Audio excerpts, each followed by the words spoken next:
Tuhan, walaupun cuaca hujan, dingin, tapi saya melihat anak-anak muda di tempat ini masih bermurah hati untuk datang, meringankan langkahnya untuk hadir.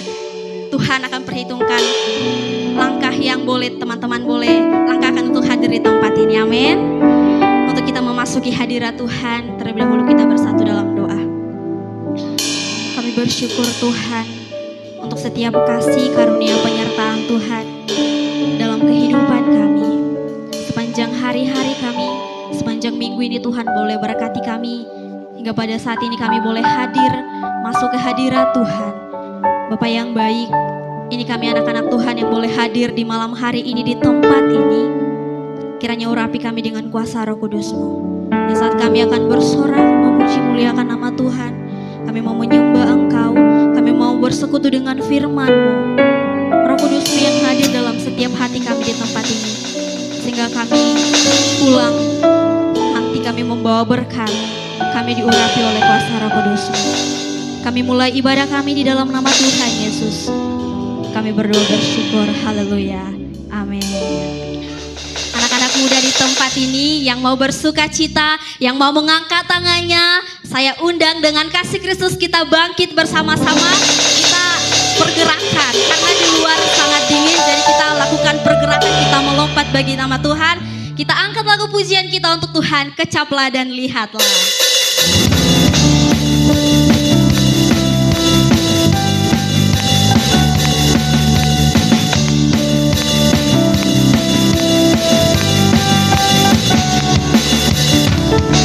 Kecaplah dan lihatlah betapa baiknya Tuhan itu. Rasakan dan nikmati kasih setia Tuhan. Kecaplah dan lihatlah betapa baiknya Tuhan itu. Rasakan dan nikmati kasih setia Tuhan. Syukur bagimu Tuhan, syukur bagimu Tuhan, segala hormat bagimu Tuhan, Allah yang mengasihiku, Allah yang memeliharaku selamanya. Mari kita nyanyikan lagu ini dari awal lebih sungguh lagi. Berikan tepuk tanganmu yang terbaik untuk Tuhan.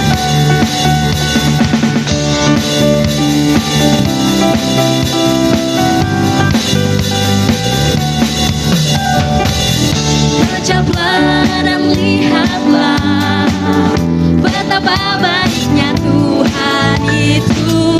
Rasakan dan nikmati kasih setia Tuhan. Kecaplah dan lihatlah, kecaplah dan lihatlah, amin. Betapa baiknya Tuhan itu. Rasakan dan nikmati kasih setia Tuhan, kasih setia Tuhan. Syukur bagimu Tuhan, segala hormat bagimu Tuhan, Allah yang mengasihiku, Allah yang memeliharaku. Syukur bagimu Tuhan, syukur bagimu Tuhan, segala hormat bagimu Tuhan, Allah yang mengasihiku, Allah yang memeliharaku selamanya, Allah yang mengasihiku.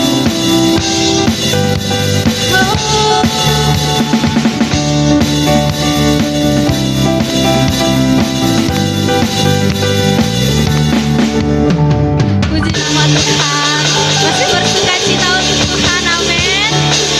Masih mau mengangkat tangannya untuk Tuhan? Puji nama Tuhan, kita angkat lagi lagu pujian kita untuk Tuhan. Bangkit, serukan nama Yesus, sebab nama Yesus yang layak diserukan, amin.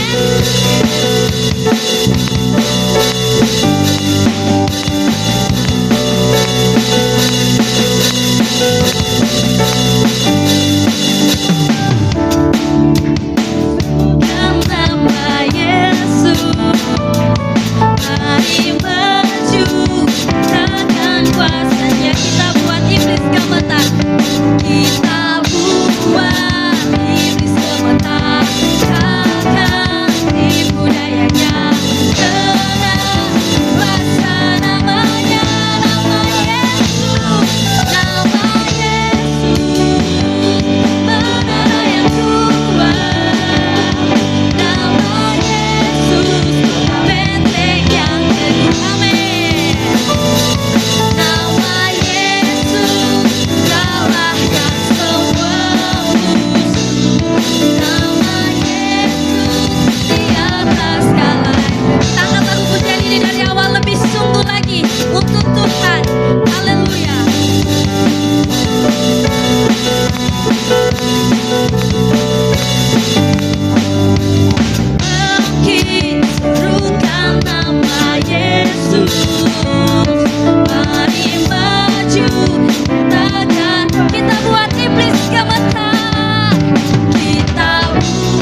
menara yang kuat. Nama Yesus, kota benteng yang teguh. Nama Yesus, nama Yesus, kalahkan semua musuh. Nama Yesus di atas segalanya. Nama Yesus, nama Yesus di atas segalanya. Nama Yesus, nama Yesus di atas segalanya. Berikan tepuk tangan untuk Tuhan. Haleluya.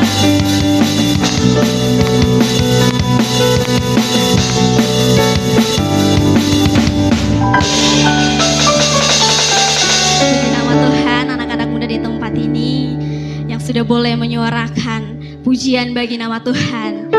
Dengan kasih Kristus saya boleh undang untuk duduk kembali. Tibalah saatnya kita akan masuk ke penyembahan, lebih dalam lagi bersekutu dengan Tuhan. Mari kita tenangkan hati dan pikiran kita. Kita angkat lagu pujian kita untuk Tuhan.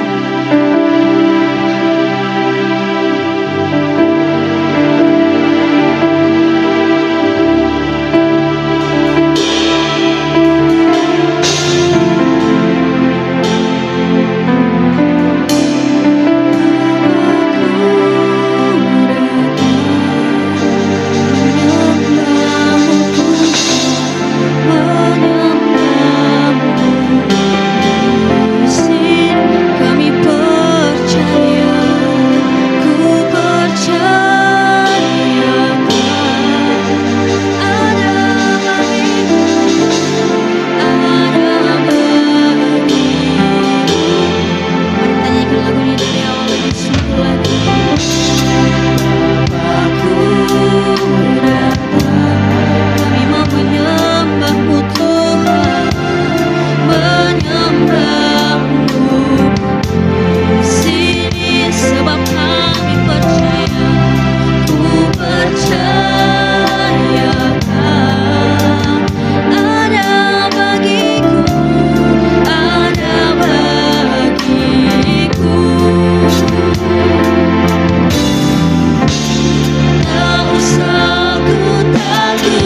ingin selalu bersekutu denganmu, menikmati hadiratmu. Biarlah rohmu tinggal dalam hidupku. Sungguh indah bersama. Kami mau lebih dekat lagi ya Tuhan. Ingin selalu bersekutu denganmu, menikmati hadiratmu. Biarlah rohmu kau dalam hidupku. Sungguh indah bersamamu selamanya. Lebih lagi katakan haleluya. Ku ingin selalu bersekutu denganmu, menikmati hadirat. Biarlah rohmu ya Tuhan, biarlah rohmu tinggal dalam hidupku. Sungguh indah bersamamu selamanya.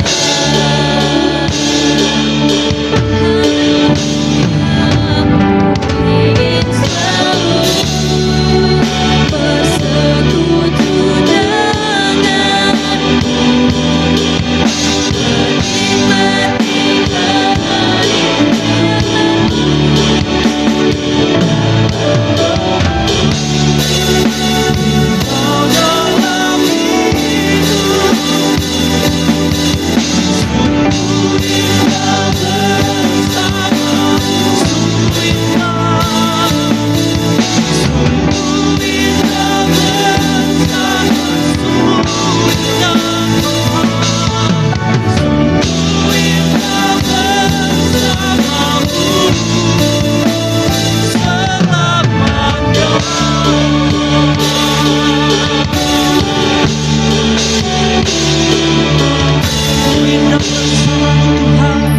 di dalam hadirat-Mu pada malam hari ini.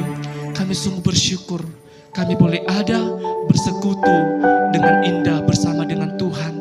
Bapa yang baik, terima kasih buat kasih-Mu dalam kehidupan kami Tuhan, yang selalu kami rasakan dalam kehidupan kami.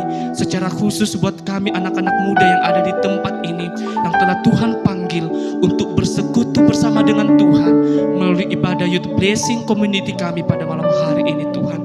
Bapa yang baik, kami telah menaikkan pujian kami telah menaikkan penyembahan kami kepadamu Tuhan. Kami mohon kiranya Engkau berkenan menerima pujian penyembahan umat-Mu, sehingga semuanya menjadi layak kemuliaan bagi nama-Mu di atas kerajaan surga.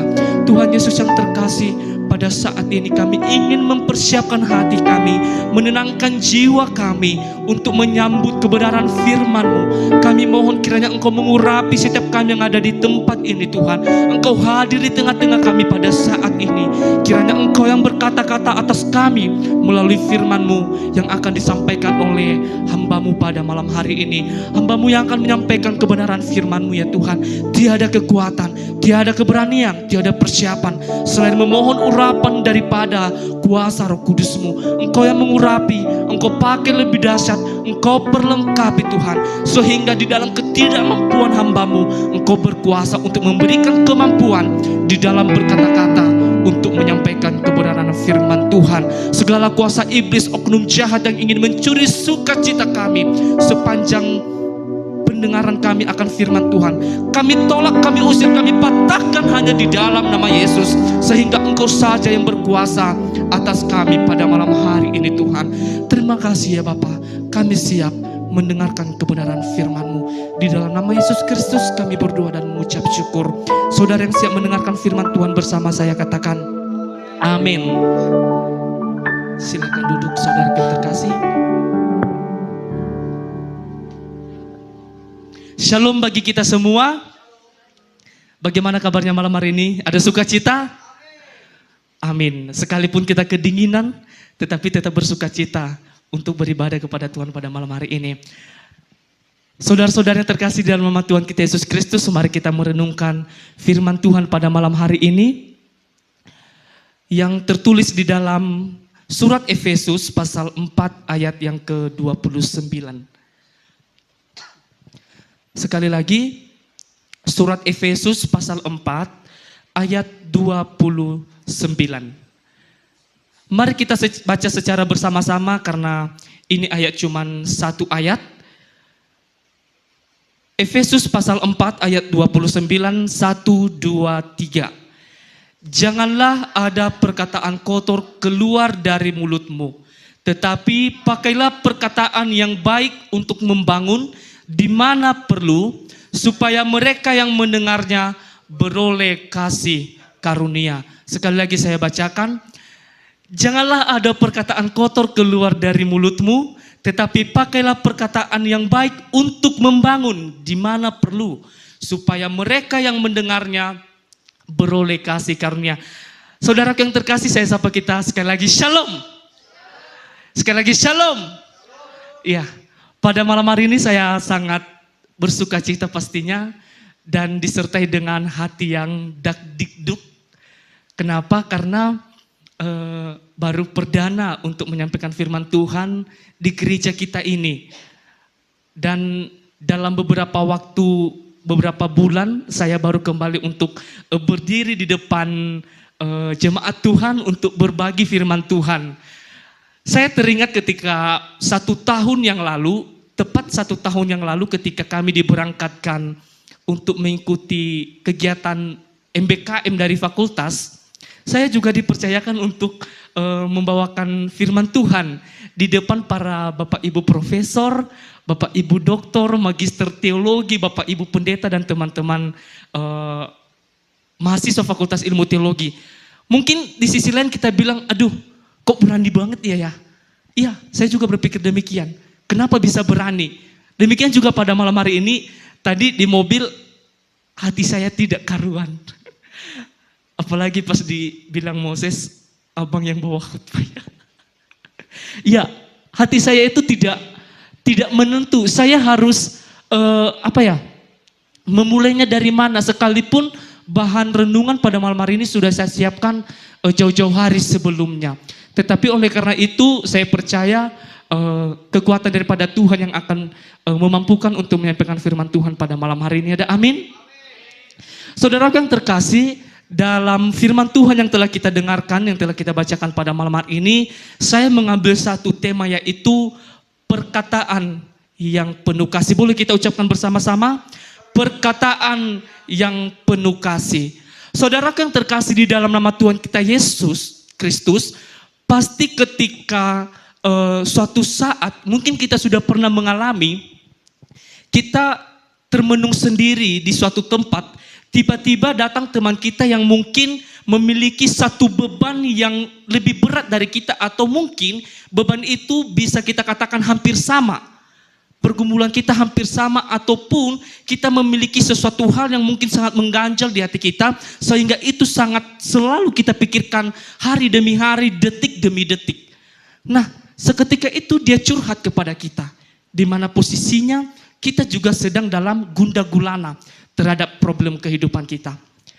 Pasti di sisi lain juga kita memberikan satu kata-kata penguatan kepada dia ya. Contohnya ketika dia curhat tentang perkuliahannya, curhat tentang skripsinya, curhat tentang pacarnya, curhat tentang yang lain-lain, pasti kita memberikan solusi, betul? Ada yang sudah pernah mengalami? Saya sering mengalami hal demikian. Bahkan yang sering membuat saya kepikiran, kenapa anak-anak muda yang lebih dewasa dari saya sering curhat tentang pacarnya kepada saya, sedangkan saya sedang jomblo gitu. Kenapa orang yang berpacaran, bahkan yang lebih dewasa dari saya, curhat kepada saya tentang pacar mereka, saya bisa memberikan masukan, tapi posisinya saya sedang jomblo gitu. Itu tidak itu tidak salah ketika kita memberikan masukan kepada orang lain. Demikian juga dengan ini. Tetapi satu hal yang perlu kita ingat, ketika orang lain itu membutuhkan masukan dari kita, membutuhkan atau menyeringkan apa yang menjadi pergumulan hidup di dalam kehidupannya, pasti dia merasa pasti si kawan ini mampu memberikan saya satu solusi. Pasti si kawan ini mampu memberikan saya satu motivasi supaya saya bisa bangkit kembali. Tetapi yang satu hal yang perlu kita ingat teman-teman, mari kita memberikan motivasi dengan menggunakan kata-kata yang penuh dengan kasih. Kata-kata yang membangun, ya. Kata-kata yang sesuai dengan apa yang Tuhan inginkan di dalam kehidupan kita. Saudara yang terkasih, ketika kita membaca Alkitab, Alkitab menyebutkan lebih dari 170, ya. Lebih dari 170 kali tentang kata-kata seperti mulut, lidah, bibir, dan perkataan. Artinya apa? Tuhan sangat memperhatikan setiap kata yang keluar dari mulut kita. Tuhan sangat memperhatikan setiap perkataan yang kita ucapkan melalui bibir kita.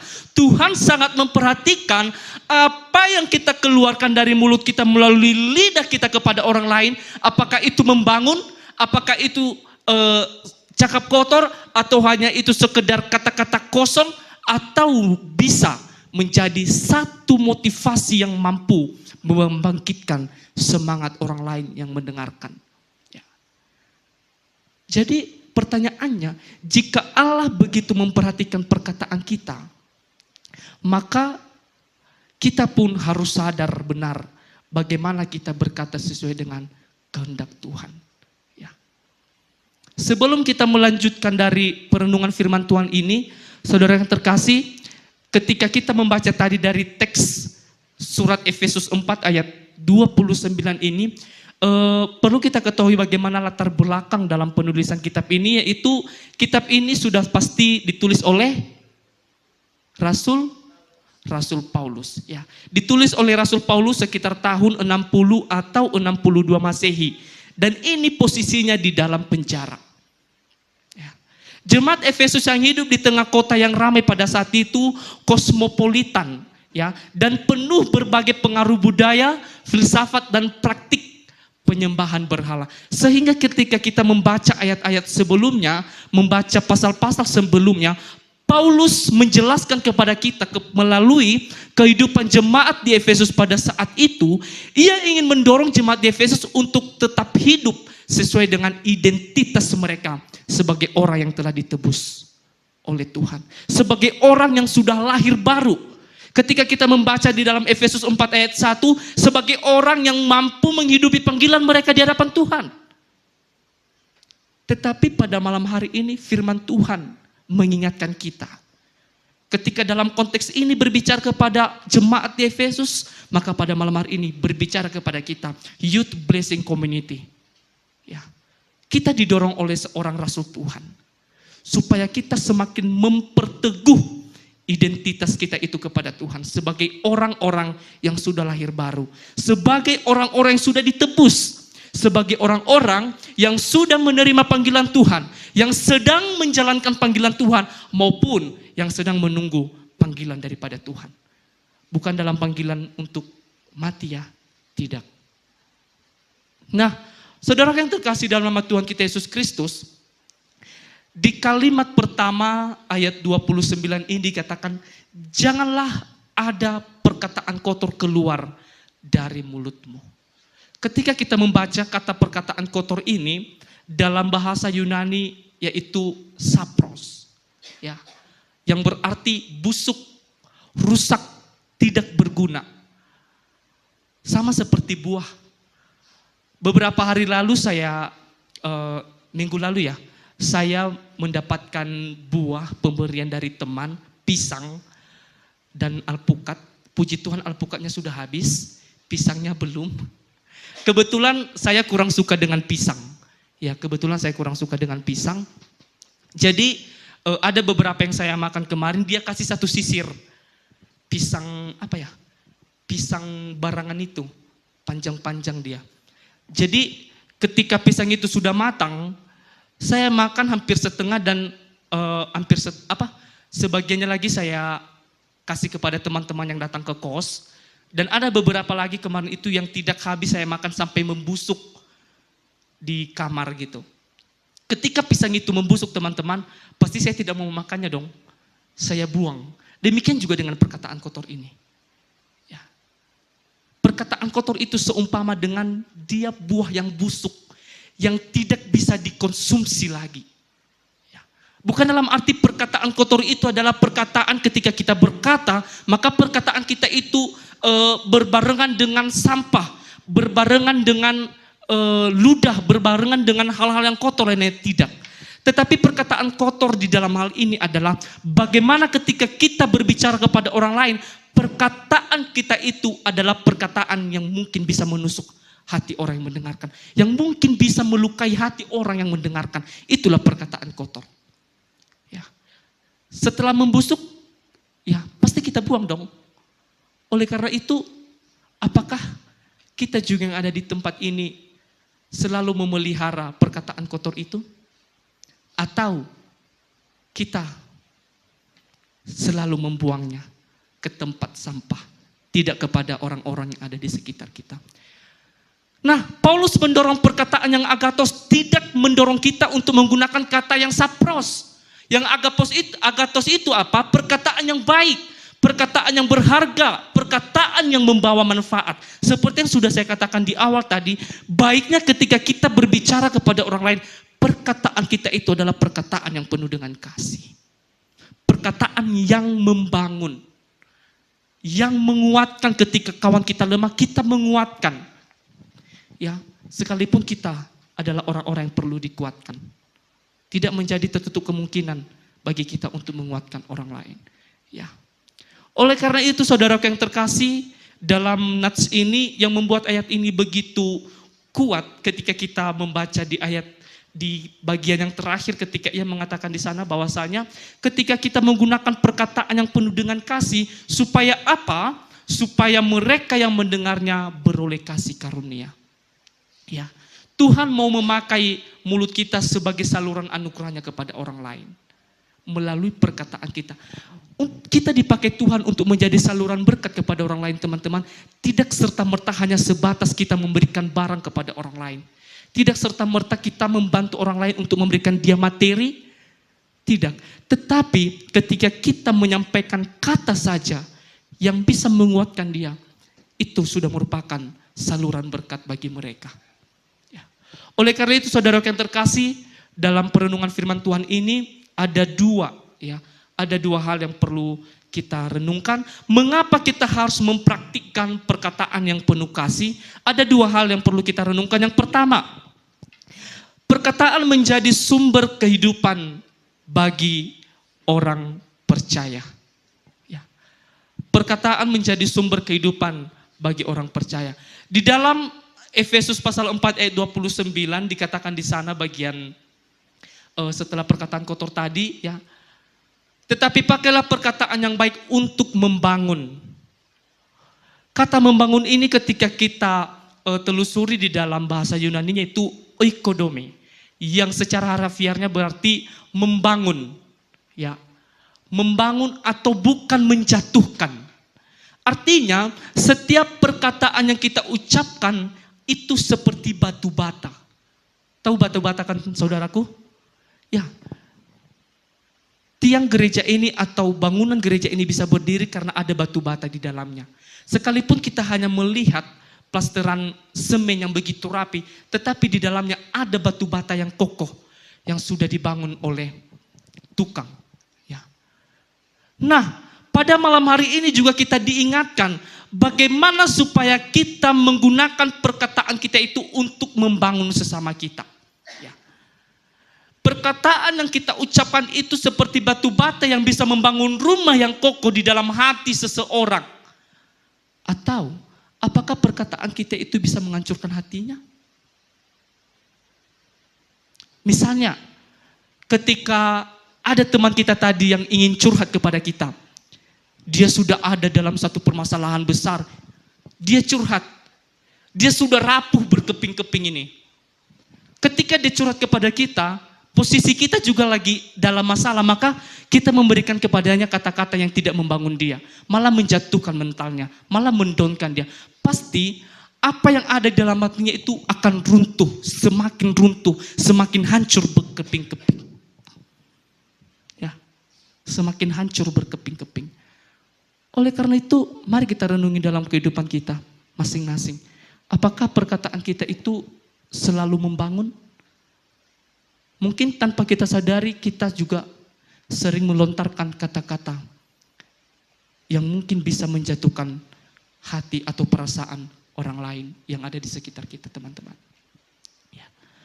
Nah, dalam firman Tuhan ini juga, kita diingatkan kembali ketika kita menggunakan kata-kata yang membangun itu, kita harus pikirkan terlebih dahulu. Ya. Supaya apa? Sudah saya katakan tadi, ketika ada orang yang menjumpai kita, supaya apa kita sampaikan kepada dia juga, apa yang ia inginkan dari kita betul-betul ia terima, betul-betul dia dapatkan. Ya. Oleh karena itu, saudara yang terkasih dalam nama Tuhan kita Yesus Kristus, dalam perenungan ini, marilah kita betul-betul menggunakan perkataan kita untuk membangun. Ya, amin. Ya, untuk membangun sesama kita, supaya kita tidak aja yang dibangun, supaya kita sama-sama dibangun di dalam Tuhan.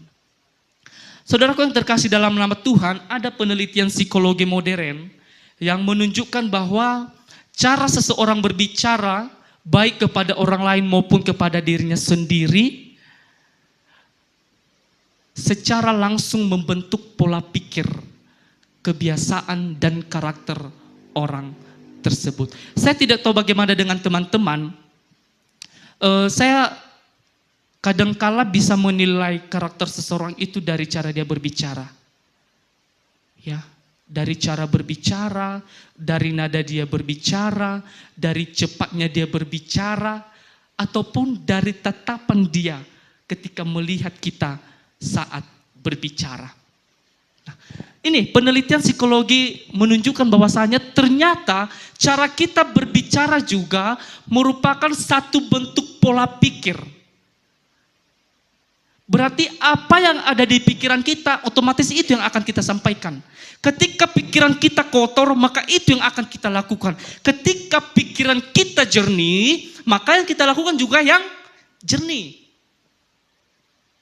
Makanya tidak heran ketika saat ini, apalagi di kaum pemuda, banyak sekali anak-anak muda yang anti dengan perkataan kasih. Saya sering mendengar teman-teman, bahkan selalu dilontarkan kepada saya sendiri, saya tidak tahu bagaimana pendapat orang-orang ketika mendengar saya berbicara. Ada yang berkata, kamu berbicara seperti lembut sekali. Ketika kamu berbicara, nadanya gemulai sekali, tidak tegas. Ya, tidak tegas. Terus saya pernah bertanya kepada salah seorang teman saya ketika masih SMK yang selalu membuli saya, karena ketika SMK teman-teman, saya yang paling tua dalam ruangan kelas. Ya, saya yang paling tua, saya lahir tahun 2001, teman-teman yang lain rata-rata lahir tahun 2003 ke atas. Nah, ada satu teman saya menyebut saya dengan sebutan bukan nama lagi, tetapi dengan panggilan kakek. Ya, saya tidak malu untuk menceritakan itu dengan sebutan kakek. Nah, sepanjang 3 tahun kami di sekolah, kami jarang sekali akur. Kami jarang sekali akur dengan si cowok ini. Dia punya badan yang kekar, tinggi, agak berisi gitu. Memang kalau dalam sisi wajar ketika dia membuli orang yang lebih lemah daripada dia. Nah, saya pernah bertanya begini teman-teman. Apakah karakteristik atau nilai seseorang dalam tanda kutip laki-laki itu hanya bisa diukur ketika dia melontarkan kata-kata dengan nada yang lembut? Ya. Mungkin karena kamu sering mengucapkan kata-kata kotor. Ya. Mungkin karena kamu sering mengucapkan kata-kata yang kalau dibilang latah sekali. Maka kamu mengucapkan kata-kata itulah itu. Ya teman-teman. Maka dia tidak berkutik kepada saya. Dia pergi. Dan ketika kami sudah tamat, saya tidak tahu angin apa yang menghampirinya. Tiba-tiba dia menchat saya. Katanya apa teman-teman?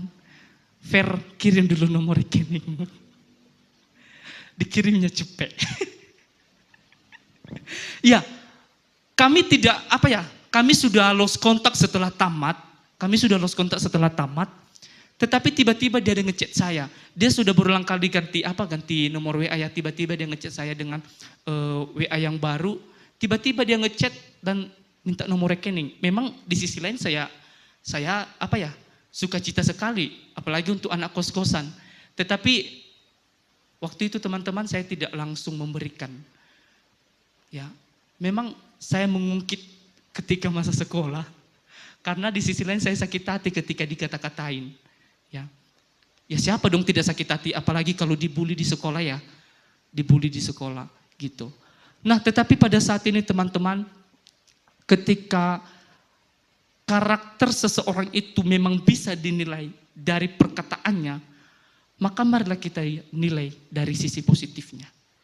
Ya, marilah kita nilai dari sisi positifnya. Karena bukan hanya kita yang bisa menilai orang lain dari perkataan mereka. Sebaliknya juga kita akan dinilai oleh orang lain dari perkataan demi perkataan yang kita sampaikan kepada mereka. Ya.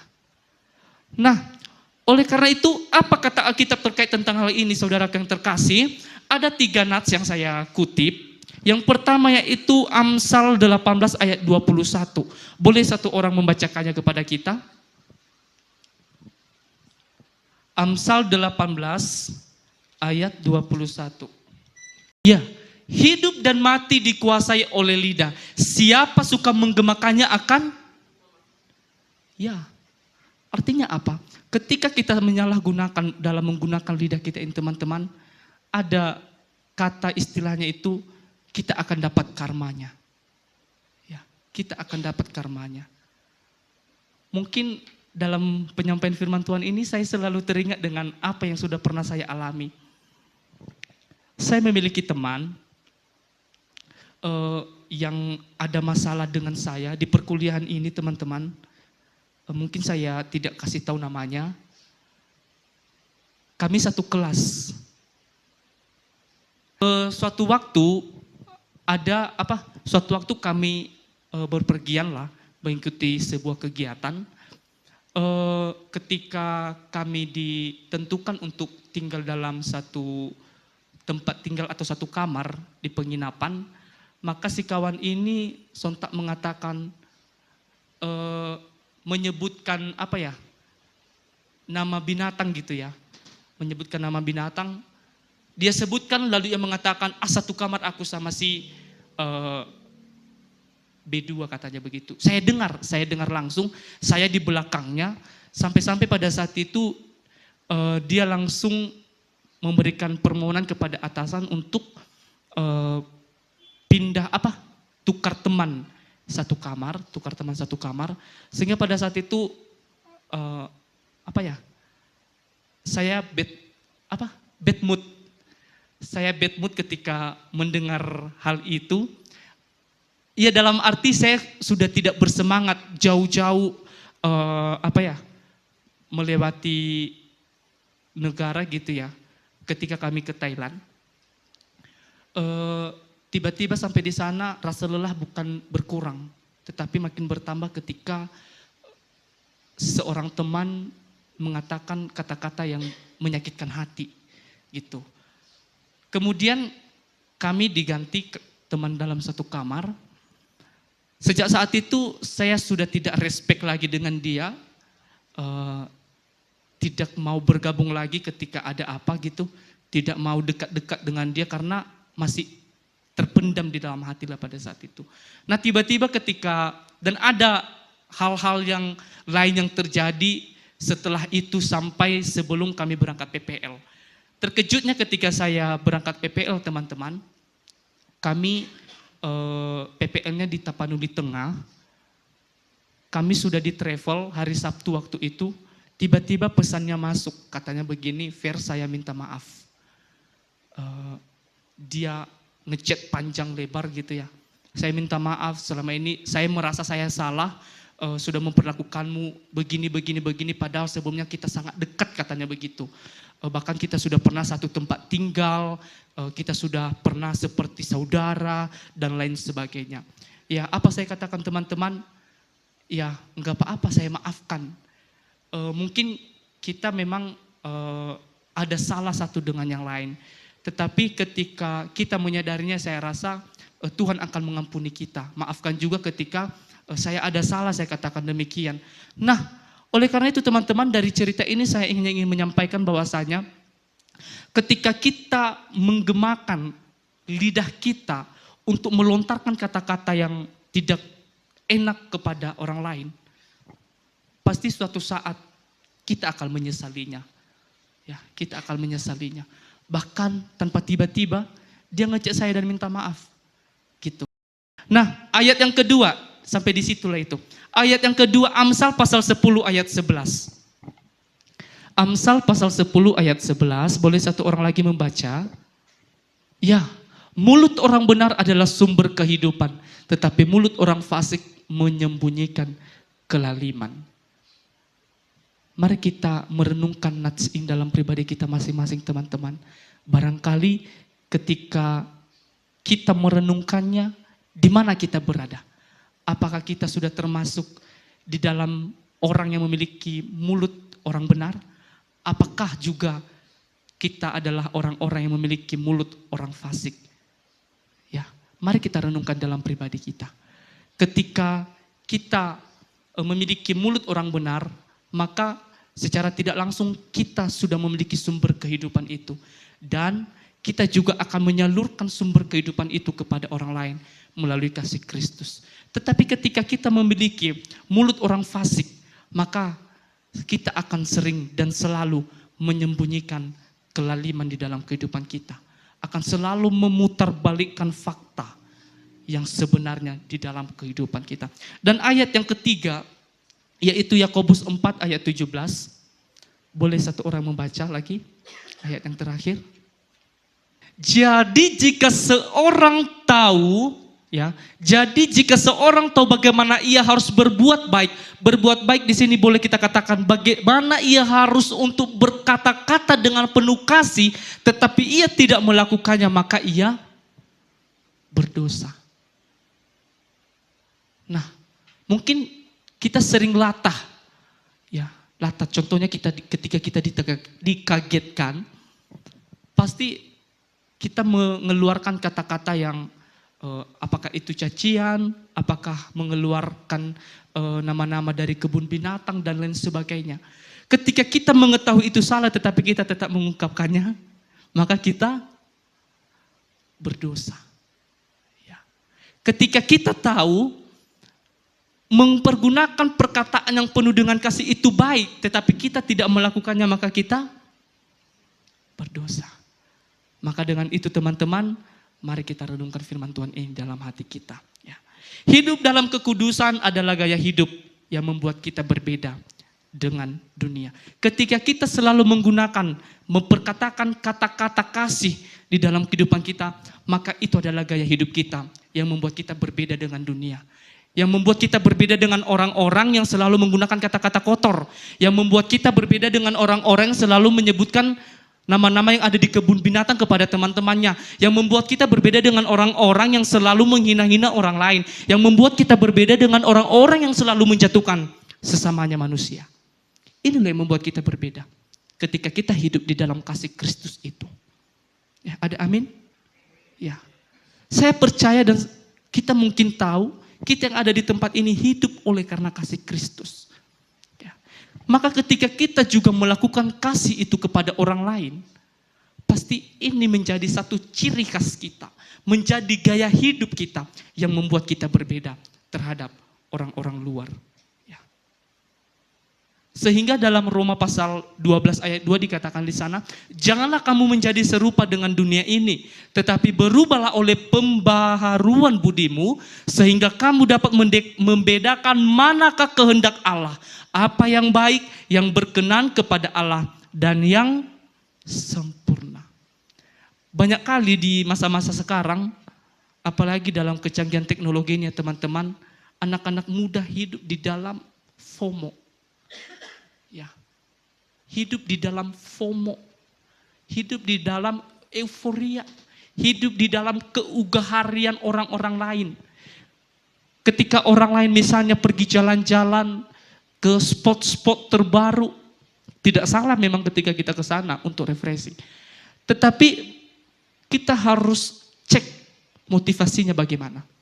Apa karena saya ingin refreshing atau supaya saya boleh dilihat orang lain ketika saya sudah post itu nantinya. Ya. Banyak sekali orang-orang anak-anak muda sekarang terpengaruh kepada teman-temannya. Ya. Di kos-kosan kami itu Yemi selalu bilang kepada saya, Fer, kos kalian kenapa seringkali ribut-ribut, katanya begitu. Yang minum lah, yang nyanyi-nyanyi lah, yang berantam lah dan lain sebagainya lah. Kayaknya kos kami di BLK yang paling terkenal ribut. Ya. Kos kami yang paling ribut di komplek BLK. Mungkin itu karena terpengaruh. Mungkin karena geng mereka ya. Tetapi sekalipun demikian teman-teman, janganlah kita yang ada di tempat ini juga terpengaruh dengan hal begitu. Sayang sekali loh, apalagi yang cowok-cowok. Masa iya orang tua ngirim kiriman dari kampung, tiba-tiba kamu kesini beli tuak minum di kos orang lain. Beli amir, minum, mabuk-mabukan sampai tengah malam. Saya sering kesal. Ya, saya sering kesal. Bahkan akamsi itu sering datang ke kos kami untuk minum. Mungkin Yemi tahu, akhir-akhir ini, dari bulan 2 kemarin sampai bulan 3 ini, udah berapa kali berantem di kos kami. Dan pelakunya itu bukan anak kos kami. Ya, dan pelakunya bukan anak kos kami. Jadi teman-teman, dalam perenungan malam hari ini, kita diingatkan, janganlah kita menjadi serupa dengan dunia ini.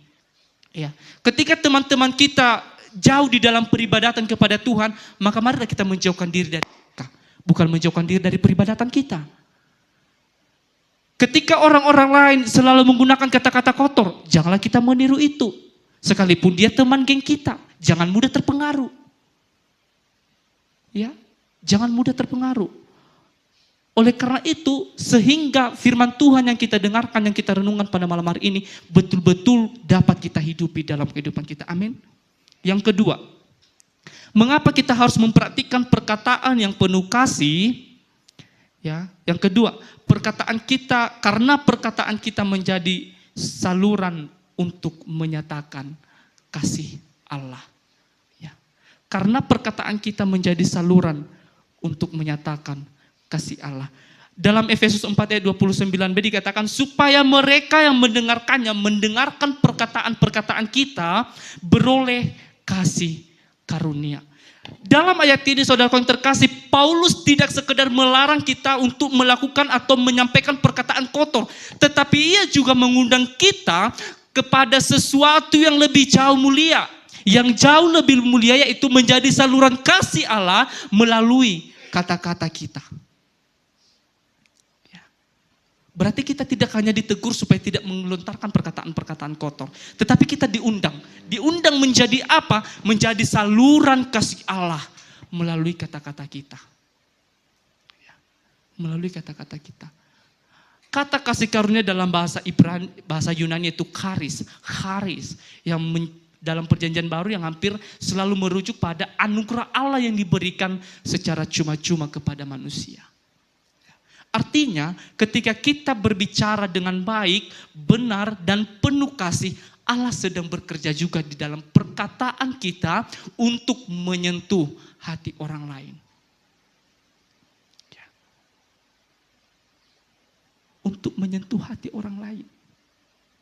Alangkah indahnya dan enaknya ketika kita sering diajak untuk menjadi teman curhat yang mereka percayai. Oleh orang lain. Kenapa? Mungkin perkataan yang kita sampaikan itu adalah perkataan yang penuh dengan kasih Tuhan. Yang bisa membangun mereka. Yang bisa membangkitkan semangat mereka di dalam keterpurukan mereka. Oleh karena itu teman-teman, di dalam ayat ini juga Tuhan menyatakan kasih-Nya kepada kita dengan tujuan untuk menyalurkan kasih itu. kepada orang lain. Ya. Satu hal yang selalu saya pegang selama kuliah ini, saya berkata begini teman-teman, supaya kasih Tuhan tidak hanya berhenti di dalam pribadi saya, selagi saya bisa membantu, maka saya akan bantu. Ya. Selagi saya bisa memberi, maka saya akan memberi. Karena bukan bukan kebanyakan curhat ya, bukan. Tetapi jujur teman-teman, ketika saya membuat PPT renungan ini kemarin, di poin yang kedua ini saya sempat termenung. Kenapa saya termenung? Saya rasa ini sedikit berat. Ya, sedikit berat. Saya merenung apakah selama ini saya sudah menjadi saluran berkat Tuhan dalam hal kecil melalui perkataan-perkataan saya. Apalagi ketika saya memberikan dalam bentuk barang. Ya. Sedangkan dalam perjalanan, secara khusus dalam perjalanan perkuliahan saya sudah sangat banyak menerima berkat Tuhan. Bahkan dari orang-orang yang tidak saya kenal, saya menerima berkat Tuhan. Beberapa hari lalu, hari Rabu yang lalu, saya menerima berkat Tuhan kiriman dari Binjai. Kami tidak memiliki ikatan saudara sekalipun. Tiba-tiba dikirim, nak saya sudah kirim beras, nanti jemput di kampus sama si ini atas nama ini. Jadi ketika kita menyadari semua apa yang kita terima, apa yang sudah kita dapatkan itu adalah kasih karunia Tuhan, maka mari kita juga menyalurkannya itu. Ya, mari kita menyalurkannya itu, sekalipun kita dalam keterbatasan. Saya sudah menandai teman-teman, tidak hanya sekali atau dua kali, ketika saya di dalam keterpurukan, maka ada teman yang minta bantuan, saya kasih apa yang ada, maka Tuhan berikan lebih dari apa yang saya berikan kepada teman itu. Satu kesaksian saya ketika ke Bandung, PSM bulan 10 yang lalu, jujur teman-teman, saya ada tunggakan proposal. Proposalnya kemarin wajib kami kumpul itu 700.000 per orang. Namun yang sudah saya kumpulkan itu sekitar 350.000 yang saya setor kepada bendahara waktu itu. Nah, itu pun saya setor ketika di Bandung, hari terakhir pula. Tiba-tiba saya dipanggil di kamar, istilahnya mereka menagih uang proposal saya gitu ya. Overtiaman, kenapa kamu gak ngasih uang proposal? Kamu gak ada menjalankan. Udah Bu, hanya segini yang terkumpul, tidak full 700.000. Karena saya sudah membayar kontribusi saya sebagian gitu. Nah, berapa yang ada kasih sekarang? Karena kita akan menyelesaikan untuk transportasi kita dari penginapan untuk balik ke ke Silangkitang. Kita naik bus dari sini ke Soekarno-Hatta gitu. Nah, saya membuka dompet saya teman-teman, sisa uang cash saya pada saat itu 200.000. Saya transfer 350.000 kepada bendahara, saya kasih cash 200.000. Asli tidak ada lagi uang di dompet saya, tinggal 1.000. Itu pun 1.000-an yang sengaja saya tinggalkan karena uang 1.000-an yang lama, bukan uang 1.000-an keluaran baru gitu. Tahu apa kata Bu? Aku yamang asin niru hamangi desio pertiamanon. Nasadong behepeng nain nama. Nah kan, kayak apa ya? Tahulah kan kayak mana ibu kalau ngomong, apalagi kalau dia merasa iba kepada orang lain, perkataannya itu sampai sekali ke dalam hati gitu. Nah, tahu teman-teman, tiba-tiba ibu mengeluarkan sesuatu dia membuka casingnya, dia pakai casing handphone yang seperti dompet itu, dia mengeluarkan selembar yang 100, dia kasih ke saya. Dia kasih ke saya, ini nanti kita akan ke jalan-jalan untuk belanja oleh-oleh katanya gitu. Ini peganganmu, kamu gak ada uang lagi gitu. Saya sangat senang. Ya, saya sangat senang karena Ketika uang saya habis, tiba-tiba ada yang memberi lagi. Dan yang paling saya membuat sukacita teman-teman ketika sudah sampai di kampus, tiba-tiba ada dosen kampus kita yang menelpon saya, silakan jumpai saya hari ini di kantor jam segini. Saya pikir apa saya membuat masalah atau apa, karena baru kali itu beliau menghubungi saya. Tahu teman-teman apa? Beliau memberikan saya sebuah amplop dan berisikan 300.000 rupiah. Saya tidak tahu itu artinya apa, karena sebelumnya mungkin kalau sebelumnya saya ikut penelitian kolaborasi dengan dosen, dan itu pun jarang sekali dikasih dikasih sesuatu hal untuk seperti uang gitu. Tapi ini tiba-tiba saja gitu teman-teman. Nah, kenapa saya kaitkan dalam hal ini? Ketika kita memberikan apa yang kita punya kepada orang lain untuk menolong mereka, pasti Tuhan akan berikan juga lebih dari itu kepada kita. Ya. Tetapi jangan selalu juga ada dalam mindset kita bahwasanya, saya harus menolong ini supaya Tuhan gantikan yang lebih dari ini. Tidak. Tetapi berikanlah dengan penuh kasih dan sukacita. Tidak karena paksaan. Ya, tidak karena paksaan. Dalam Kolose 4 ayat 5-6 mengingatkan kita agar selalu berkata-kata dengan baik. Agar selalu memberikan kasih dengan baik tanpa pilih bulu kepada siapapun itu. Ya, kepada siapapun itu. Dengan cara kita berkata-kata yang penuh kasih, maka orang luar juga akan mengenal kita dengan kasih Tuhan yang tinggal di dalam kita. Ya, mungkin ketika kita selalu berkata kata-kata yang membangun, kata-kata yang positif, pasti orang lain akan menandai kita. Itu si Doris loh, yang selalu berkata manis, yang tidak suka cakap kotor, yang tidak suka caci maki. Itu si Kristianto loh, dia pemusik handal itu di GBI Permata. Dia bagus itu anaknya, dan lain sebagainya. Alangkah indahnya ketika orang lain menceritakan kita hal-hal demikian kepada orang lain, teman-teman. Tidak sebaliknya, tidak menceritakan yang buruk-buruk. Ya, tidak menceritakan hal yang buruk-buruk. Dengan perkataan yang baik, dengan perbuatan yang baik, maka kita akan selalu dipromosikan Tuhan untuk melakukan berbagai hal. Ada yang setuju dengan ini? Saya sangat setuju. Ya, apalagi ketika kita setia. Ya, maka Tuhan akan selalu mempromosikan kita. Maka Tuhan akan selalu memakai kita di dalam berbagai hal. Bahkan dalam hal-hal yang belum pernah kita lakukan, Tuhan pakai kehidupan kita supaya kita boleh melakukannya untuk menerima tanggung jawab dari orang lain. Maka jangan sia-siakan teman-teman. Ya, ketika kita mendapatkan kepercayaan. Banyak mahasiswa teologi berkata kepada saya, ini bukan karena saya ketua PMPS, kamu enak ya, banyak dosen yang dekat, sering dipanggil ke kantor prodi, bahkan sering disuruh bukakan kantor prodi, ini kuncinya begini. Memang di sisi lain enak teman-teman, tetapi saya pernah merenung, itu adalah tanggung jawab yang sangat besar. Ya. Mungkin tidak semua mahasiswa boleh mendapatkan kepercayaan seperti itu.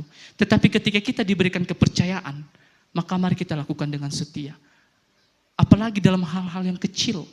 Ya, sekecil apapun, sesederhana apapun itu.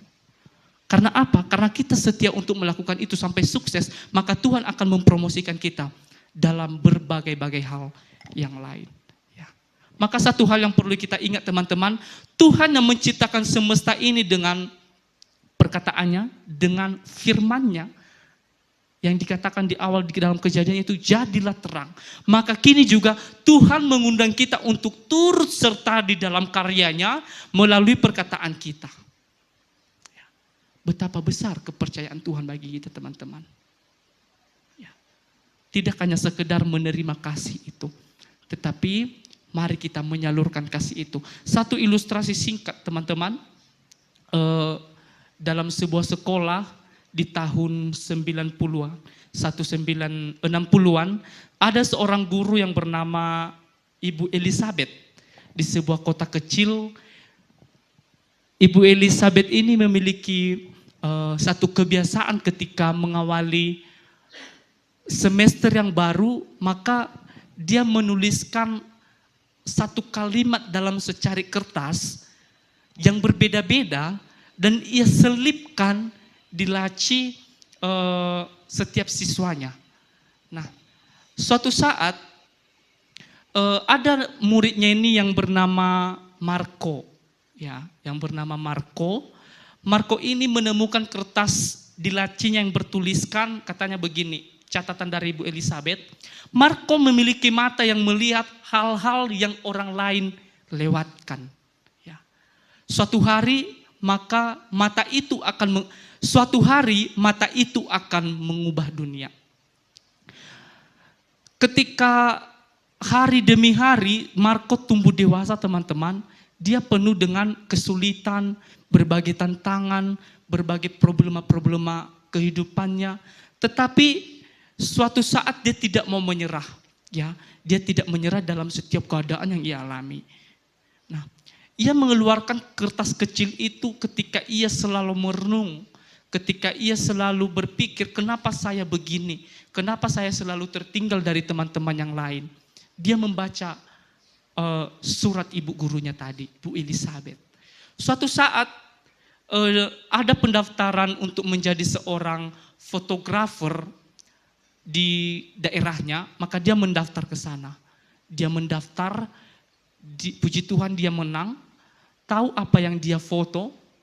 Dia selalu mempotret anak-anak yang miskin, yang jauh lebih tidak beruntung daripada dia ketika dia dalam pergumulan. Dia mempotret dalam setiap sudut, dalam setiap sisi, maka itu dipromosikan. Dan dari hasil cepretan-cepretannya itu, teman-teman, dia menerima banyak vendors, dia menerima banyak tawaran-tawaran, bahkan gambar-gambarnya dibeli dengan nilai yang sangat besar sampai dia sukses. Suatu saat dia diundang sebagai seorang narasumber. Dia berbicara, dia naik ke panggung, banyak yang sampaikan, tahu nggak apa yang dikatakannya? Katanya begini, saya tidak tahu apakah Ibu Elizabeth masih hidup, ya. Tetapi saya ingin dia tahu satu kalimat yang ia tulis dalam selembar kecil 30 tahun lalu adalah alasan saya masih berdiri di sini hari ini. Ya. Artinya apa, teman-teman? Dalam cerita ini satu kalimat 30 tahun sebuah kehidupan diubahkan. Ketika kita memberikan kata-kata yang membangun dalam kehidupan orang lain, pasti itu akan selalu diingat. Apalagi kata-kata kotor. Jadi hati-hati. Ya. Orang akan selalu mengingat. Ya. Seperti si Marko ini 30 tahun dia mengingat satu kalimat 30 tahun mampu mengubah satu kehidupan. Itulah dampaknya kata-kata positif ketika kita sampaikan kepada orang lain. Oleh karena itu, saudara yang terkasih di dalam nama Tuhan kita Yesus Kristus, pada malam hari ini marilah kita betul-betul menghidupi kebenaran firman Tuhan. Kita memang boleh hidup di tengah-tengah dunia yang semakin berkembang, di tengah-tengah dunia yang semakin maju. Bahkan jari-jari kita sekarang sudah mampu berkata-kata. Ya, berkata-kata melalui gadget yang selalu kita genggam setiap saatnya. Maka sebelum kita berkata, mari kita pikirkan. Ya, sebelum kita berkata, mari kita pikirkan apakah itu betul-betul bisa membangun, bisa menyembuhkan luka, bisa membawa kasih karunia Allah, atau malah bisa meruntuhkan apa yang sudah dibangun sebelumnya. Nah, oleh karena itu, saudara yang terkasih, marilah kita mulai hari ini. Kalimat yang kita ucapkan hari ini mungkin adalah kalimat yang seseorang akan pegang seumur hidupnya. Oleh karena itu, mari kita memakai perkataan kita dengan baik untuk membangun.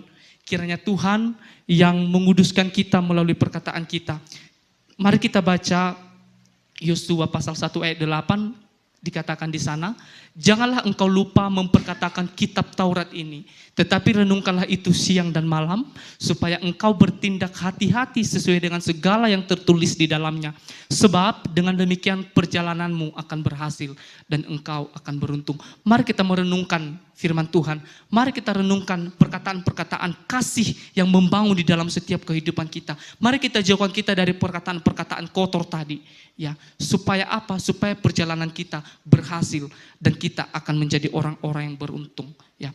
Efesus pasal 4 ayat 29, bukan sekedar larangan untuk tidak berkata kotor. Ini adalah undangan mulia. Sekali lagi saya katakan, ini adalah undangan mulia. Undangan untuk menjadi rekan kerja Allah dalam membangun kehidupan orang-orang yang ada di sekitar kita. Kata demi kata, hari demi hari. Kiranya Tuhan menguduskan lidah kita dan memakainya untuk kemuliaan bagi namanya. Terpujilah firman Tuhan. Mari kita angkat lagu pujian kita. 1. Kami undang pemusik.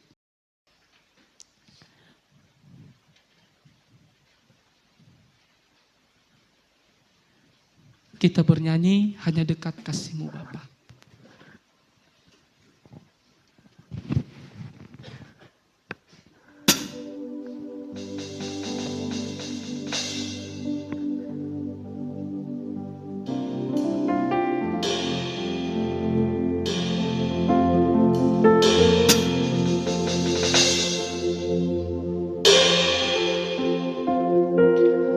Hanya dekat kasih-Mu Bapa, jiwaku pun tentram. Engkau menerimaku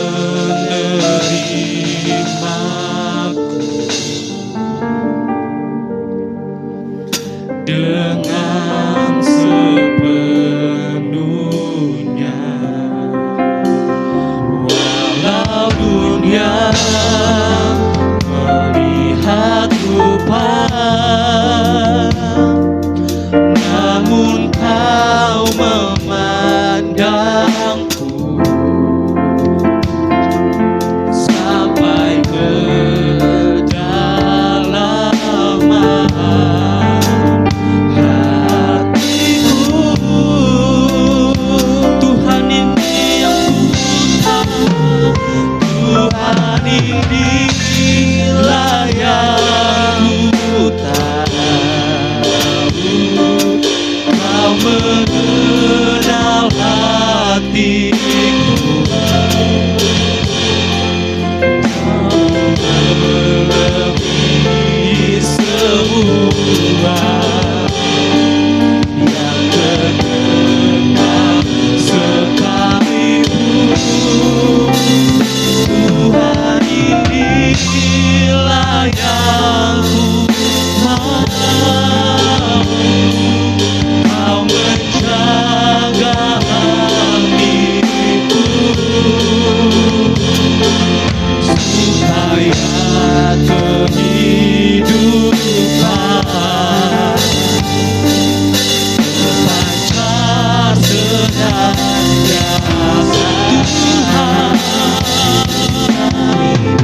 Inilah yang ku tahu, Kau mengenal hatiku, jauh melebihi semua yang terdengar sekalipun.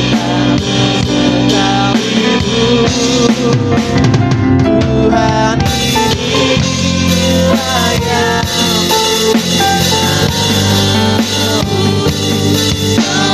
menjaga hatiku supaya kehidupan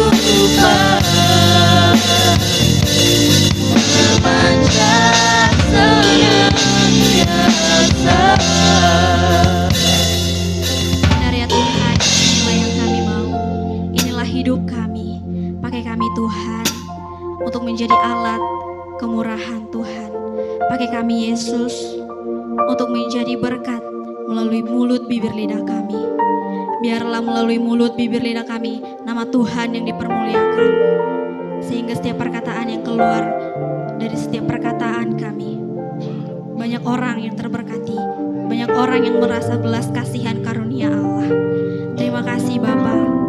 Hamba Hamba-Mu telah siap berkata-kata, biarlah Roh Kudus-Mu yang mengerjakannya dalam setiap hati kami di tempat ini, sehingga kami menjadi alat kemurahan bagi nama Tuhan.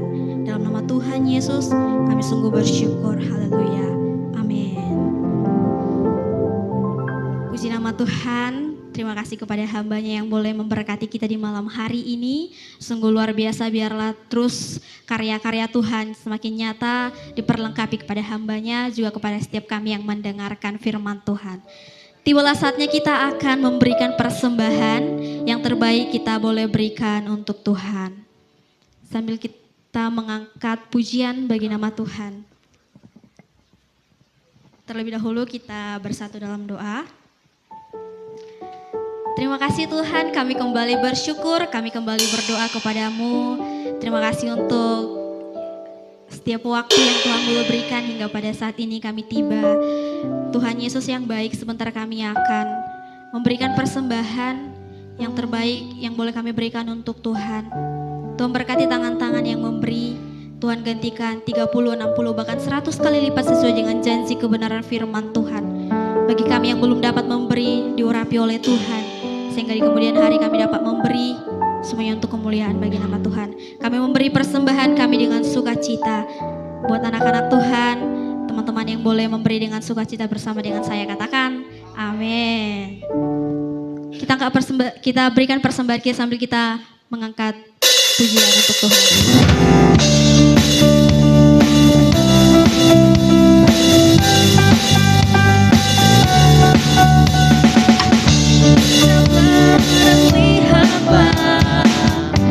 Betapa baiknya Tuhan itu, rasakan dan nikmati kasih setia Tuhan. Kencaplah dan lihat, kencaplah dan lihatlah betapa baiknya Tuhan itu, rasakan dan nikmati kasih setia Tuhan.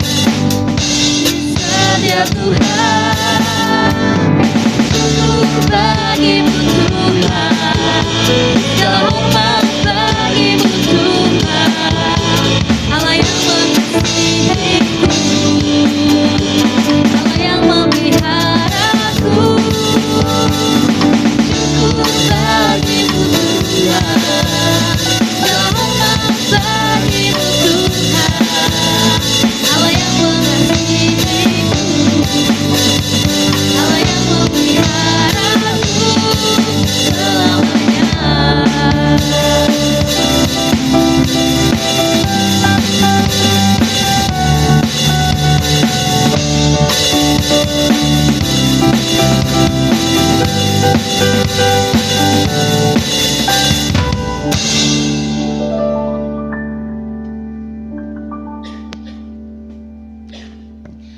Shalom jemaat yang terkasih dalam nama Tuhan kita Yesus Kristus. Mari kita dengar pengumuman kita pada hari ini, hari Sabtu 28 Maret 2026. Pertama-tama kami mengucapkan terima kasih atas kehadiran dan pelayanan teman-teman dalam ibadah pemuda Blessing Community hari ini. Kiranya hadirat Tuhan melingkupi setiap kita dalam ibadah kita hari ini. Berikut ini kegiatan ibadah kita untuk 1 minggu ini.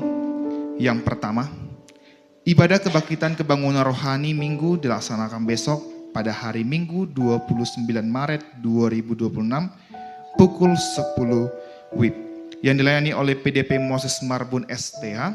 Ibadah tersebut disertai ibadah anak sekolah minggu. Mari kita mengajak keluarga kita, saudara kita, teman kita untuk beribadah bersama dalam ibadah tersebut. Yang kedua, doa dan pendalaman Alkitab pada hari Kamis 2 April 2026 untuk minggu depan diliburkan 1 kali. Yang ketiga, ibadah Jumat Agung akan dilaksanakan pada hari Jumat 3 April 2026 pukul 10 WIB. Ibadah ini akan dilayani oleh Pendeta Yosua Sibarani MTH. Melalui ibadah ini kita akan bersama-sama mengenang dan menghayati pengorbanan Tuhan Yesus Kristus di kayu salib bagi keselamatannya, bagi keselamatan umat manusia. Yang keempat, ibadah pemuda Blessing Community spesial Paskah akan dilaksanakan diadakan pada hari Sabtu 4 April 2026. Ibadah pemuda ini akan dilayani oleh PDP Moses Marbun STH. Mari kita ajak teman kita, kerabat kita, sahabat kita, bahkan pacar saudara untuk bertumbuh bersama dalam persekutuan pemuda dan kelompok sel di gereja ini. Selanjutnya, ibadah Paskah akan dilaksanakan pada hari Minggu 5 April 2026 pukul 10 WIB. Ibadah ini akan dilayani oleh Pendeta Yosua Sibarani MTH. Dalam ibadah ini kita merayakan kebangkitan Tuhan Yesus Kristus yang memberikan kemenangan atas dosa dan maut. Mari kita ajak seluruh keluarga kita, teman kita untuk datang bersama-sama menikmati hadirat Tuhan dan mengalami keintiman dengannya dalam ibadah tersebut. Demikian info tentang kegiatan gereja kita. Selamat malam minggu buat kita semua. Tuhan Yesus memberkati. Baik, puji Tuhan. Shalom teman-teman. Iya, kita bersyukur kepada Tuhan bahwa malam ini kita bisa bersama-sama kembali beribadah. Memang jumlah kita tidak banyak karena satu, teman-teman kita banyak yang PPL dan MBKM semester ini ya. Ternyata saya pikir-pikir teman-teman yang aktif ibadah dan melayani di gereja ini kebanyakan semester 6 sekarang ya, baik dari berbagai prodi di kampus IAKN Tarutung. Tapi saya percaya tidak mengurangi sukacita kita, amin. Tetap semangat buat kita semua karena teman-teman juga yang semester 4 juga tahun depan MBKM dan PPL juga gitu ya. Semuanya indah pada waktunya, amin. Dan yang kedua, karena cuaca mungkin tidak mendukung ya. Ya, roh memang menurut kata firman Tuhan, tapi daging lemah. Ya, tapi mungkin sebagian dari teman kita ada yang kecapean atau mungkin malas karena cuaca yang tidak mendukung ya, hujan yang begitu derasnya dan begitu lamanya. Kita terus berdoa supaya kita tetap semangat di dalam Tuhan, amin teman-teman. Ya, kadang-kadang kita untuk ketemu pacar aja, jangankan hujan badai kita terjang gitu ya. Ketemu Tuhan, jangankan hujan gerimis saja udah banyak alasan gitu ya. Gerimis Pak gitu ya. Ya, ayo kita tempatkan Tuhan di posisi yang pertama dari segala-galanya, amin teman-teman. Dan kemudian besok kita ibadah ya jam 10. Ajak teman-teman kita, ajak keluarga kita untuk boleh beribadah bersama-sama dengan kita di gereja ini. Dan kemudian teman-teman hari Kamis memang kita liburkan doa malam ya teman-teman. Dan juga jemaat yang lain juga boleh ya berdoa di tempat masing-masing. Karena hari Jumatnya kita ada ibadah Jumat Agung. Ya, saya pikir kalau kita hari Kamis, Jumat, Sabtu, Minggu ibadah artinya apa ya, jadi semacam ritual. Jadi teman-teman kadang-kadang saya lihat jadi semacam asal datang aja gitu ya. Saya rindu kita datang sama Tuhan itu dari hati. Untuk hari Kamis maka supaya tidak ada alasan untuk tidak datang Jumat Agung. Karena Jumat Agung itu kita memperingati kematian Tuhan gitu ya. Ini momen yang paling penting dalam iman Kristen. Kalau nggak mati Tuhan, kita nggak selamat loh. Begitu kan ya. Dan hari ketiga nanti, di hari ketiga yaitu hari Minggu, itu Paskah kebangkitan Tuhan kan. Alkitab berkata kalau Yesus nggak bangkit, sia-sia semua iman dan percaya kita. Karena tahu dia sama seperti orang lain yang mati dan nggak bangkit-bangkit. Dia mati tebus kita, dia gantikan kita, dan dia bangkit, dia buktikan bahwa dia Tuhan yang hidup. Nah, oleh sebab itu jangan lewatkan dua momen spesial ini. Hari Jumat itu ibadah Jumat Agung dan hari Minggu itu ibadah Paskah. Minggu depan ya, minggu depan bukan minggu besok maksud saya. Kemudian hari Sabtu untuk kita pemuda, kita ada ibadah Paskah spesial Paskah. Ibadah pemuda maksud saya spesial Paskah. Nanti akan dilayani oleh Bang Moses Marbun. Nanti kita nggak lama, firman Tuhan nggak lama, hanya nanti kita akan ada semacam games atau permainan gitu ya, seru-seruan ibadah kita untuk minggu depan di dalam spesial Paskah ini. Jadi ajak temanmu, ajak pacarmu untuk boleh bersama-sama bersukacita dalam ibadah kita minggu depan. Ada ayat Paskah dan juga ada telur Paskah yang akan kita nikmati dan kita bagi bersama-sama. Hari Minggu juga ada ayat Paskah, ada telur Paskah. Ya, jadi ajak satu keluarga boleh supaya banyak dapat telur gitu ya. Lumayan gitu kan ya. Oke teman-teman. Janji ajak temannya ya. Minggu depan ajak temannya supaya kita nggak sepi seperti ini. Tapi kita boleh bersama-sama bersukacita berbagi kasih dengan teman-teman kita. Dan kita bersyukur atas kebangkitan Tuhan bagi kita semuanya. Kita akan akhiri ibadah kita bersama-sama. Mari kita berdiri bersama-sama. Kita akan berdoa datang kepada Tuhan. Karya terbesar dalam hidupku, pengorbananmu yang selamatkanku. Engkaulah, amin, yang bergembira, yang ku miliki.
di kayu salib menggantikan kami. Karya terbesar telah Engkau kerjakan. Mujizat terbesar telah Engkau kerjakan. Dan kami percaya maka apa yang menjadi kebutuhan kami, apa yang menjadi pergumulan kami, Tuhan ada di sana untuk menolong kami. Ampuni kami kalau kami seringkali selama ini ragu akan kasih Tuhan. Kami seringkali mengukur kasih setia Tuhan dari keadaan atau kondisi yang kami alami. Ketika kami mengalami masalah, kami berpikir bahwa Tuhan jahat kepada kami, bahwa Tuhan tinggalkan kami. Tetapi kami sadar hari ini Tuhan bahwa Engkau tidak pernah tinggalkan kami. Engkau baik bagi kami. Engkau mengerjakan sesuatu yang indah bagi kami. Berkati setiap kami yang hadir malam hari ini. Kami hadir bukan karena kebetulan. Kami hadir bukan karena rutinitas. Kami hadir karena kami punya kerinduan untuk datang sama Tuhan. Dekat kepada Tuhan. Karena ada sukacita, damai sejahtera melimpah ketika kami tinggal dalam hadirat Tuhan. Teman-teman kami sudah melayani Tuhan, berkati mereka, pakai lebih lagi terus menerus untuk menjadi berkat. Berkati juga setiap kami yang hadir, teman kami yang belum dapat hadir, yang sedang MBKM atau PPL, kami berdoa dari tempat ini. Tuhan memberkati mereka, menyertai mereka jadi berkat di tempat PPL mereka, di tempat magang mereka. Kami juga berdoa buat teman-teman kami yang mungkin dalam keadaan sakit, sembuhkan mereka dalam nama Yesus supaya besok, bahkan untuk hari-hari berikutnya dapat kembali bersekutu bersama dengan kami, dengan Tuhan. Kami juga berdoa teman kami yang masih malas, Tuhan ketuk pintu hati mereka, sadarkan mereka bahwa mereka perlu Tuhan. Di luar Tuhan kami gak bisa berbuat apa-apa yang menyenangkan hati Tuhan. Terima kasih Bapak, kami akan akhiri ibadah kami. Kami serahkan ibadah besok dalam tangan Tuhan. Berkati istirahat malam kami, malam ini kami istirahat dengan tenang. Jauhkan dari marah bahaya, jauhkan dari kecelakaan, jauhkan dari musibah, bahkan niat orang-orang jahat. Biar besok kami bangun tepat pada waktunya dapat kembali bersaat teduh di kos kami, di rumah kami, dimanapun kami ada. Dan kami mempersiapkan hati kami untuk beribadah bersama-sama besok Tuhan. Terima kasih Bapak, ini doa kami. Roh Kudus yang kuasai hati dan pikiran setiap kami. Dan kami akan akhiri ibadah kami. Kami terima berkat dari Tuhan. Teman-teman yang terkasih, mari kita arahkan hati kita. Buka hatimu, buka tanganmu. Terima berkat dari Tuhan. Terimalah berkat anugerah dari Tuhan kita Yesus Kristus. Kasih setia dari Allah Bapa dan persekutuan yang indah dan manis dari Roh Kudus menyertai dan memberkati kita malam hari ini sampai Maranatha Tuhan Yesus datang kembali. Yang percaya sudah menerima berkat dari Tuhan, dengan iman sama-sama kita katakan amin. Silakan duduk, boleh salam kiri kanannya, katakan selamat malam, Tuhan memberkati.